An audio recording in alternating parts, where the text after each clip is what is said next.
I'm Dennis Lee, Associate Portfolio Manager at Morningstar Investment Management. Welcome to the Morningstar Market Minute, a video series every Friday where we take a quick look at markets, the economy, and how we position our portfolios. Let's start with the inflation report here in Australia. CPI rose 3.8% year on year in October, higher than expectations and September's number. That keeps the pressure on RBA and takes the hope of rate cut off the table. The hotter than expected inflation also sent the 10-year bond yield touching 4.5% again. Aussie equity slightly bounced back this week by 2.5%, driven by materials and healthcare sector. Turning to global equities, we see market gyration have continued due to a couple of uncertainties.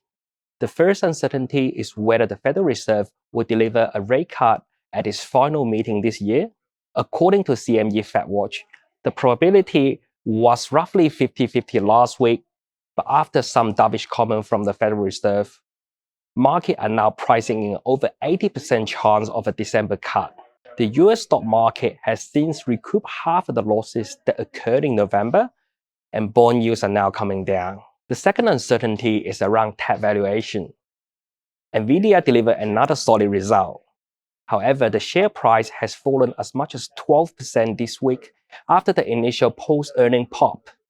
It reminds us that while the business fundamental can be exceptional, but when a stock is priced with very little room for error, then if anything does not go as the plan, the market will quickly become punitive to the price.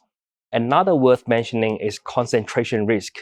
Nowadays, investing passively in the index comes with less of a diversification benefit than many people assume.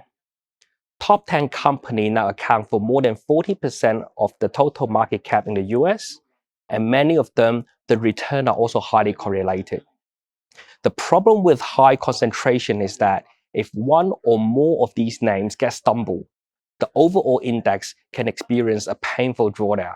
Our view is that building a robust portfolio and remaining diversified is crucial in the current environment.